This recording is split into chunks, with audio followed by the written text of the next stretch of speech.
It was Christmas Eve, the kind of night that should have been warm and bright, filled with laughter and light. Outside, the streets shimmered with decorations, carolers sang, and children ran through the snow with cheeks flushed from excitement. But for James Thornton, an aging man of 68, the night felt colder than any winter he had ever known.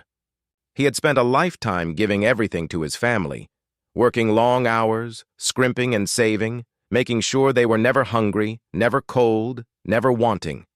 Yet, as he sat silently in the passenger seat of his son's car, staring at the dark streets, he felt invisible, abandoned in a way that went far beyond physical discomfort. His son, Michael, had been driving in silence for what felt like hours. The city lights faded behind them, replaced by the dim glow of a small town that James barely recognized. When the car finally stopped, James blinked through the snow falling lightly on the windshield. They were in front of a brick building, its sign flickering intermittently. Community shelter. Dad. "This is safe," Michael said, avoiding eye contact. His voice sounded strained, nervous, as if he were trying to convince himself as much as his father. "Safe?" James asked, gripping the worn leather of his small duffel bag. This is where you're leaving me?" Michael didn't answer. Instead, he opened the trunk and tossed in James's old coat. We can't manage you anymore," he said finally, his words flat, rehearsed. The air in the car grew heavy. James slowly stepped out, the cold wind immediately cutting through his thin jacket. He turned to face the car, hoping just for a moment that his son would say something to make sense, something to soften this cruel act. But Michael only got back in and drove away, leaving James alone, breath fogging in front of him, the snow settling on his shoulders. A man at the shelter door looked at him, nodded, and handed him a clipboard to sign in. No welcome, no comforting words, just the routine of a system that had seen so many like him. James's hands shook as he wrote his name, his mind spinning with disbelief. After decades of working, of sacrificing, of loving, his life had come to this, sitting on a thin cot in a shelter while the world went on outside. Inside, the shelter smelled of soup and cleaning chemicals, a mixture of warmth and sterility. People were lying under thin blankets, some whispering quietly to themselves, others already asleep. James found an empty cot near the wall and sat down, rubbing his hands together to stave off the cold. He wanted to believe this was temporary, that his family would come back, apologize, bring him home before dawn. Deep down, he knew they wouldn't. Families didn't abandon their own on Christmas Eve by mistake. He lay there, staring at the cracked ceiling, memories flooding in. Early mornings when he worked double shifts to pay the bills. Christmas mornings when he wrapped gifts quietly, staying awake to watch his children wake with joy. Even the smallest sacrifices he had made seemed to matter nothing now. He had given everything, his time, his love, his very life, and in return, he had been discarded. A volunteer walked by, offering him a lukewarm cup of coffee. James took it silently, words failing him. Around him, the shelter hummed with quiet life, snoring, coughing, whispers of prayer. He didn't pray that night. He closed his eyes and made a promise to himself. If he ever got out of this place, he would never depend on anyone again. Not his children, not relatives, no one.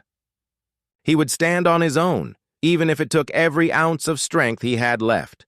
Morning came with the same cold, heavy weight in his chest.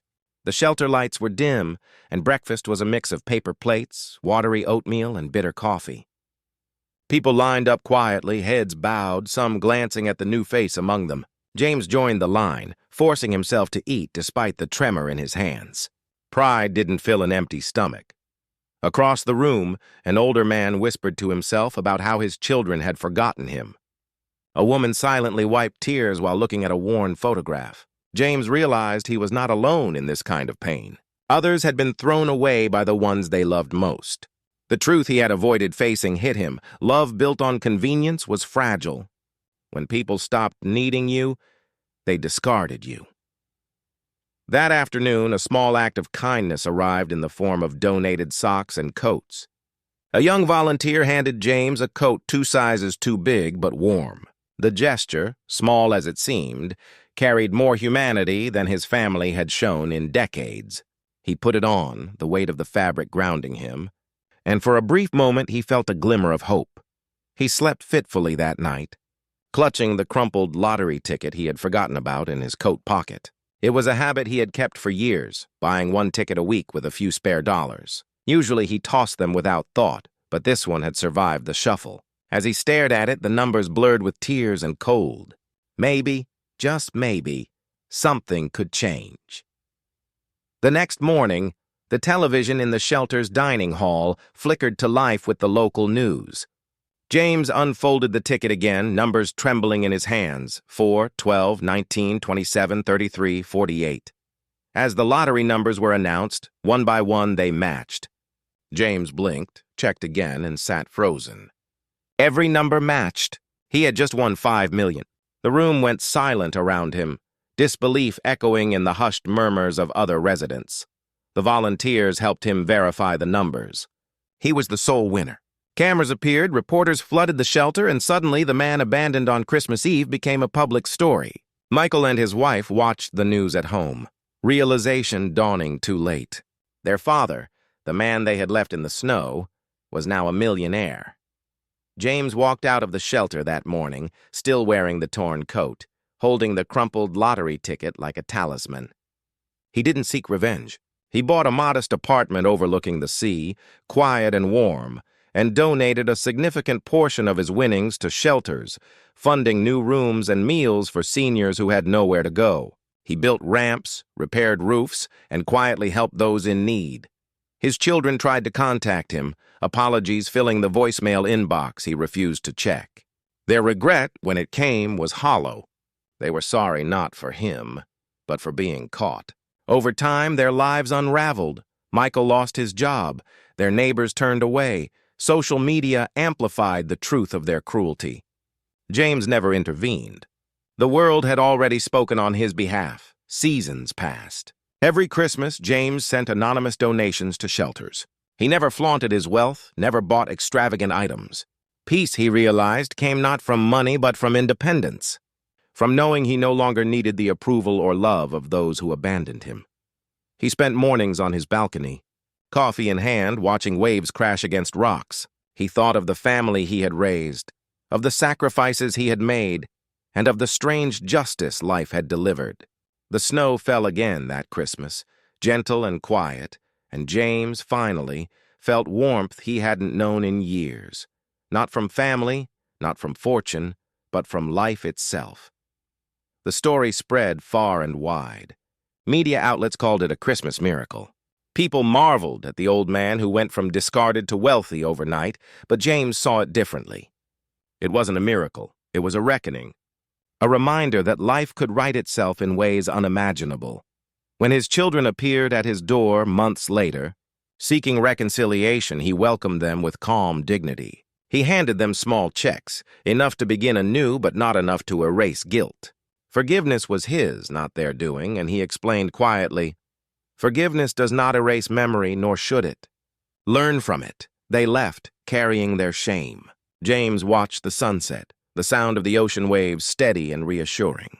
He spent the remainder of his life quietly, generously, and independently. His story became a lesson in resilience, a tale of heartbreak turned to strength, and a reminder that even when the ones you love abandon you, life has a way of giving back in its own mysterious ways. James never forgot that night in the shelter, the snow on his coat, the betrayal he felt. But he never dwelled on anger. Instead, he found purpose in helping others, proving that even from despair, a life could be rebuilt stronger, wiser and kinder. Years later, James sat on his balcony, watching the horizon blaze with the colors of dawn. He held a cup of coffee, smiled faintly, and whispered to himself, "I survived." And that is enough.